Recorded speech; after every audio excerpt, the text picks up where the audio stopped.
मशरिक़ वस्ता में एक बार फिर ड्रोन और मिसाइलों की घनगरज थमती हुई नज़र आ रही है। हालांकि अभी पूरे यकीन से नहीं कहा जा सकता है, क्योंकि एक बार फिर से चेमगोइयाँ तेज़ हो गई हैं कि मशरिक़ वस्ता में अमेरिका और ईरान के दरमियान बातचीत हो सकती है। दोनों ममालिक जो हैं वो बातचीत की मेज़ पर आ सकते हैं। हालांकि जहां पर डोनाल्ड ट्रंप ने कहा है कि वो बातचीत करने के लिए तैयार हैं, लेकिन ईरान ने अभी तक ये वाज़ेह नहीं किया है कि वो बातचीत करने के मूड में है या नहीं, क्योंकि अभी भी ईरान दरअसल अमेरिका को शक की नज़र से देख रहा है। लेकिन इस बीच ये भी समझना होगा कि जब जब मशरिक़ वस्ता में कशीदगी बढ़ी, जब जब अमेरिका और ईरान के दरमियान कशीदगी बढ़ी, तो सबसे ज़्यादा जो नुकसान हुआ वो दरअसल खलीजी ममालिक को, या फिर जो मशरिक़ वस्ता के अरब ममालिक हैं, या फिर जो इस्लामी ममालिक हैं, उनको सबसे ज़्यादा नुकसान उठाना पड़ा। चाहे उसमें बहरीन की बात करें, उर्दन की बात करें, कतर की बात करें, सऊदी अरब की बात करें, अबू धाबी की बात करें, दुबई और कुवैत की बात करें, ये दरअसल तमाम ममालिक हैं, या फिर इराक़ की बात करें, ये तमाम ममालिक दरअसल इस जंग की लपेट में थे। लेकिन जंग एक बार फिर से थमती हुई नज़र आ रही हैं, यानी जो एयर स्ट्राइक थी या फिर जो ड्रोन हमले हुए, अब ये हमले दरअसल रुकते हुए नज़र आ रहे हैं। लेकिन इस बीच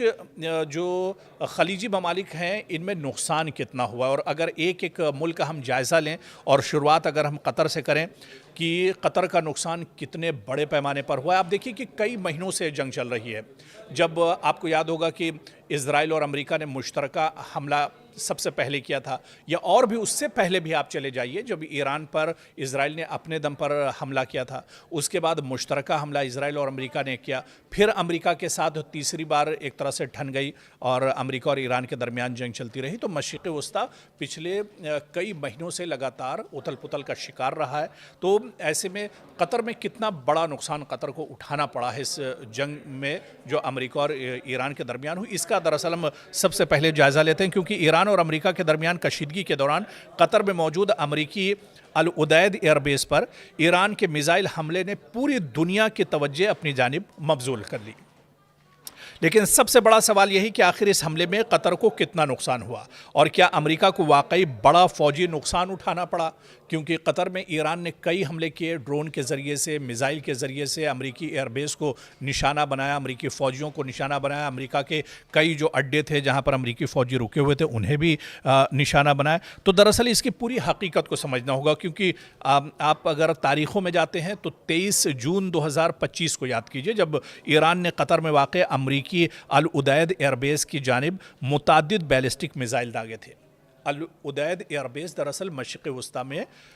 ईरान का सबसे बड़ा एयरबेस माना जाता है। यहाँ पर हज़ारों की तादाद में अमेरिकी फ़ौजी भी एक तरह से तैनात रहते हैं, और 2025 में अमेरिकी एयरबेस अल उदैद एयरबेस की जानिब ईरान ने बैलिस्टिक मिसाइल के ज़रिए से दरअसल हमले किए थे, और यह हमला अमेरिका की जानिब से ईरानी जौहरी तनसीबात पर कार्रवाई के जवाब में दरअसल ईरान ने किया था या दागा गया था।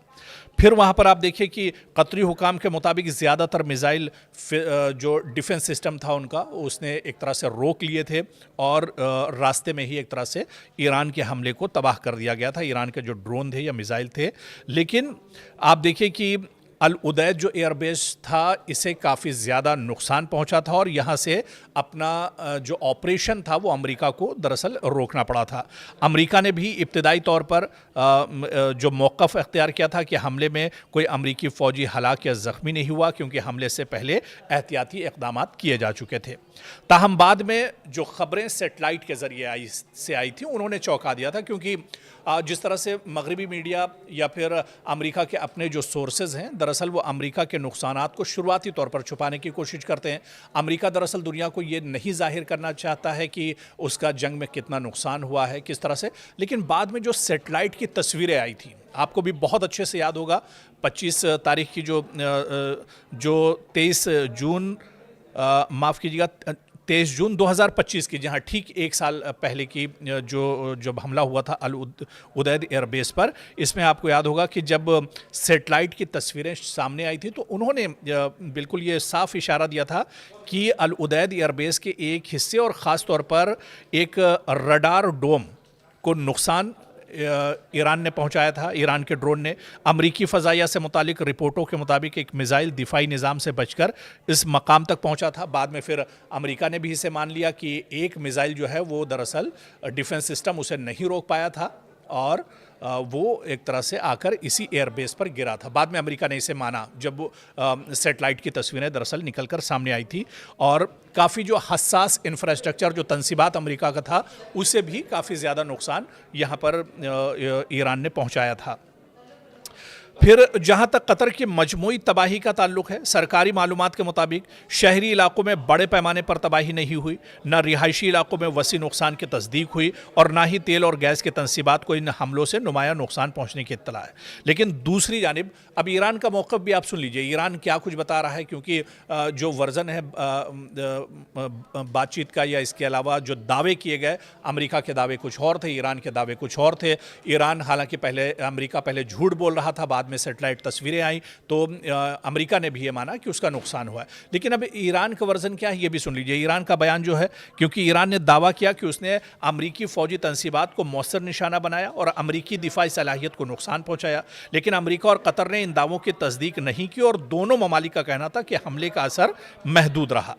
हालांकि जो एक्सपर्ट्स हैं और जो माहिरीन हैं जिन्होंने सैटेलाइट तस्वीरें भी देखी और ज़मीन पर सारी चीज़ें देखी, उन्होंने कहा कि इस हमले का असल मकसद शायद बड़े पैमाने पर जानी नुकसान पहुंचाना ईरान का मकसद नहीं था, बल्कि एक मजबूत सियासी और अस्करी पैगाम देना था। ईरान इस हमले के ज़रिए से दरअसल एक बड़ा मैसेज देना चाहता था कि मशरिक़ वस्ता में हम जहाँ चाहें वहाँ अमेरिका पर हमला कर सकते हैं, अमेरिका की तनसीबात और इंफ्रास्ट्रक्चर को हम तबाह कर सकते हैं। तो ईरान का मकसद ये नहीं था कि अमेरिकी फ़ौजियों को मारा जाए या उसके इंफ्रास्ट्रक्चर को तबाह किया जाए, लेकिन एक बड़ा मैसेज इसके ज़रिए से ईरान ने ज़रूर दिया था। एक मजबूत सियासी और अस्करी पैगाम दिया था ईरान ने कि ईरान अमेरिकी फ़ौजी अड्डों तक अपनी मिसाइल सलाहियत पहुंचाने की अहलियत रखता है। दरअसल इस हमले के पीछे जो बड़ा मैसेज था वो यही था। तो कहीं ना कहीं कतर को भी काफ़ी नुकसान उठाना पड़ा था और जो कतर में कई बार आप देखिए जब जंग चल रही थी तो अलार्म बजने की ख़बरें भी आती रहती थी, या कई ड्रोन और मिसाइल जो अमेरिका के थे उन्हें ईरान के थे उन्हें दरअसल हवा में ही इंटरसेप्ट कर लिया गया। इसे तो कतर भी मानता है, यानी हमले ईरान ने किए और ईरान ने दिखा दिया कि मशरिक़ वस्ता में जहाँ जहाँ अमेरिकी तनसीबात हैं वो महफूज नहीं और वो अमेरिका के किसी भी एयरबेस पर, किसी भी अड्डे पर, किसी भी इंफ्रास्ट्रक्चर पर कभी भी दरअसल हमला कर सकता है। तो